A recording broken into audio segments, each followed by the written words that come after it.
இனிய தோழர்களே தோழியரே, நான் உங்கள் சிப்லாலேருந்து பேசுகிறேங்க. இன்றைக்கி நம்ம ஸ்பாஞ்ச் வச்சு ஒரு பஃப் தைக்கிறது எப்படின்னு பார்ப்போம். பவுடர் அடிக்கிற குச்சி, அதை இந்த வீடியோவில் பார்க்கலாம். வாங்க வீடியோவுக்கு போகலாம்.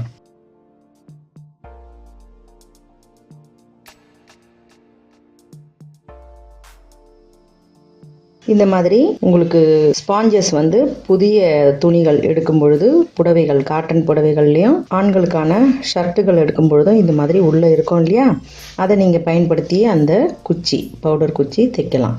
உங்களுக்கு வெல்வெட் துணி இருக்கணும்னு கட்டாயம் இல்லை. சாதாரண துணி இருந்தாலும் பரவாயில்லை. சாதாரண துணினா காட்டனாக இருந்தால் போதும். நீங்கள் சிந்தட்டிக் அதுக்கு அவ்வளோவா பயன் தராது. இப்போ ரொம்பவும் அதிகமான துணி நமக்கு தேவைப்படாது. சும்மா இதில் நம்ம ஒரு வட்டம் தான் தைச்சிக்க போகிறோம். அதாவது ரெண்டும் ஒன்றோட ஒன்று இப்படி மீட் பண்ணுற மாதிரி வச்சுட்டு அழகாக இதுக்கு ஒரு வட்டத்தை வரைஞ்சிக்கோங்க. அந்த வட்டம் உங்களுக்கு சரியாக வரலைன்னா ஏதாவது ஒரு டப்பாவோட மூடி அதை வச்சும் நீங்கள் வரைஞ்சிக்கலாம். இதெல்லாம் ரொம்பவே நாங்கள் சின்ன வயசில் இதெல்லாம் தச்சு பார்த்த அனுபவங்கள் உண்டு.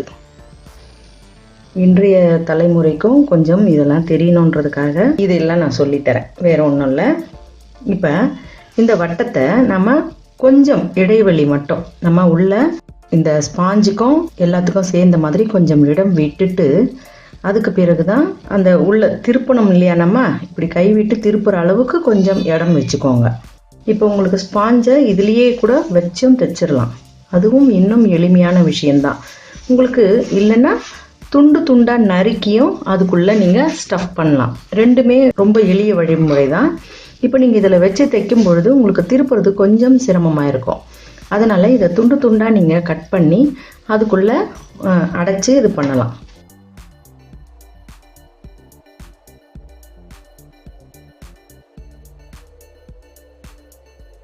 இப்போ நான் தைச்சிருக்கிறத பார்த்தா உங்களுக்கு தெரியும்.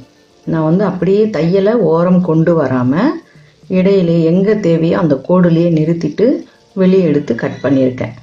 ஏன்னா நம்ம திரும்ப அதை உள்ளே இந்த ஸ்டஃப்பை உள்ளே அழுத்தணும் இல்லையா, அப்போ இந்த இடம் உங்களுக்கு இடையூறாக இருக்கக்கூடாது. ரொம்பவே சின்ன சைஸாகவே தைச்சிக்கலாம். நான் உங்களுக்கு விஷனில் காட்டணுன்றதுக்காக கொஞ்சம் பெருசாக தைச்சிருக்கேன். அவ்வளவுதான். இந்த வட்டத்தை கட் பண்ணிட்டோம் இல்லையா, அப்படியே இதை திருப்பிக்கோங்க. நம்ம கடைகளில் வாங்கக்கூடிய விஷயம்தான், அதை நம்ம வீட்டில் செய்ய முடியுன்றதுக்காக தான் இதை சொல்லித்தரேன். இப்போ இதை நீங்கள் நல்ல தூளாக கட் பண்ணிக்கலாம்.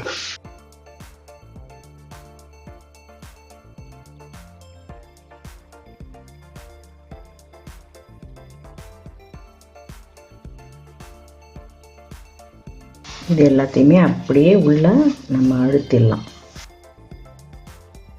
அப்படியே பட்டையாக போடக்கூடாதான்ட்டு நினைப்பீங்க. அப்படி போடலாம், ஆனால் உங்களுக்கு அது ஒரு பக்கமும் ஒரு உறுத்தலாக இருக்கும். ஏதாவது ஒரு பக்கம் அந்த பட்டை அப்படியே தங்கிடுச்சுன்னா உங்களுக்கு அது உறுத்தலாக இருக்கும். இந்த மாதிரி தூளை நம்ம கட் பண்ணி போடும்பொழுது அது எல்லா இடத்துலையுமே உங்களுக்கு வியாபித்திருக்கும், ஸ்ப்ரெட்டாக இருக்கும் இல்லையா. அப்போ ஸ்ப்ரெட் ஆகும்பொழுது உங்களுக்கு ரொம்பவே சுலபமாக இருக்கும். ஒரு இடத்துலையே தேங்காமல் அந்த ஒரு இடம் மட்டும் தடிமனாக இருக்காமல் இருக்கும். கைக்கு நம்ம கோத்துக்கிற மாதிரி சாட்டின் ரிப்பன் இருந்தால் பார்த்துக்கோங்க, அதை வச்சுக்கலாம். அப்படி சாட்டின் ரிப்பன் இல்லை அப்படின்னா நீங்கள் துணியிலேயே ஒரு பட்டையாக நம்ம மடித்து தைச்சிட்டு அதையும் இதில் நீங்கள் கொடுக்கலாம். நல்லா பரவலாக இருக்கிற மாதிரி பிரித்து விட்டுக்கலாம். இப்போ இந்த எண்டுக்கும் அளவு எடுத்து கொஞ்சம் கூடுதலாகவே எடுத்துக்கலாம். அப்படியே கையில் பிடிக்கிற மாதிரி ஒரு பட்டை இப்படி வச்சுட்டு இந்த ஓரமும் ஒரு தையல் போட்டுக்குவோம்.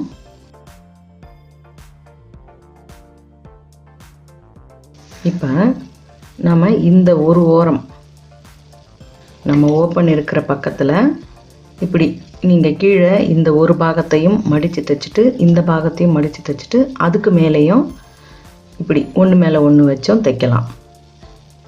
உங்களுக்கு இப்படியே ஸ்ட்ரெயிட்டாக பண்ண முடியல, இப்படி ரெண்டு மடிப்பையும் ஒன்றா உங்களால் மெயின்டைன் பண்ணி தைக்க முடியல அப்படின்னு நினச்சிங்கன்னா தனித்தனியாக ஒரு இந்த மடிப்பை நீங்கள் ஒரு மடிப்புக்கு ஏற்ற மாதிரி தையல் போட்டு அதுவும் செய்யலாம்.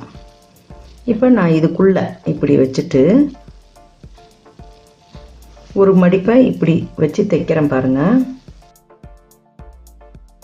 ஏன்னா ரொம்பவே சின்ன பொருளுங்கிறதால அவ்வளோ நுணுக்கமாக நம்ம செய்கிறது கொஞ்சம் சிரமம்.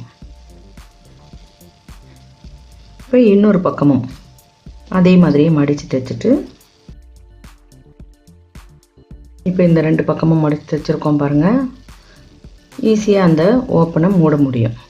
இப்போ இந்த நம்ம தைச்ச அந்த பெல்ட்டை இதுக்குள்ளே வச்சு கொடுத்துட்டு அப்படியே இந்த தையலை ஃபினிஷ் பண்ணிவிடுங்க. இப்போ உங்களுக்கு நல்லா தெரியும், நல்ல ஒரு மெத்துன்னு இருக்குது. இப்போ இந்த இடத்த இதுக்கேற்ற மாதிரி உங்களுக்கு எந்த பக்கம் வேணுனாலும் வச்சுக்கலாம். ஏன்னா இது 2 சைடும் ஒரே மாதிரி இருக்கிறதால நம்ம எந்த பக்கம் வேணுனாலும் வைக்க முடியும். இப்போ இதை மடித்து இதுக்குள்ளே தைக்கணும். இந்த இடத்துல கொஞ்சமாக நீங்கள் தையலை பிரித்து அதுக்குள்ளே விட்டு அதே மாதிரி மடித்தும் தைக்கலாம். அல்லது இப்படியே இதுக்கு தேவையான அளவை கட் பண்ணி வச்சுக்கிட்டு இது மேலேயே நம்ம வீட்டு யூஸ்க்கு தான் அப்படின்னும் பொழுது இப்படி மேலேயும் இங்கே வச்சு இந்த இடத்துல ஓர தையல் போட்டுக்கலாம். இந்த இடத்த சரியாக நீங்கள் சமப்படுத்தி வைங்க. ரொம்பவும் இப்படி இழுத்த மாதிரியும் வைக்கக்கூடாது, ரொம்பவே இப்படி பெருசாகவும் வைக்க வேண்டாம்.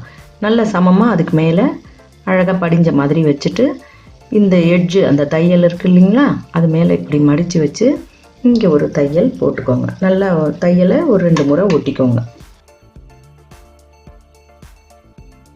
ஓகேவா? Powder puff ready. இது நம்ம வீட்லேயே தயாரிக்க முடியும். நிச்சயமாக காட்டன் அல்லது 2x2 துணியில் மட்டுமே முயற்சி பண்ணுங்கள். வெல்வெட் துணி இருந்ததுன்னா ரொம்பவே நல்லது. ஓகேவா? உங்களுக்கு பிடிச்சிருக்கா? பிடிச்சிருந்தா லைக் கொடுங்க, கமெண்ட் கொடுங்க, ஷேர் பண்ணி சப்ஸ்கிரைப் பண்ணுங்கள். பெல் ஐக்கான் அழுத்தினீங்கன்னா நான் போடுற வீடியோஸ் உங்களுக்கு தொடர்ச்சியாக கிடைக்கும். மிக்க நன்றி. வணக்கம்.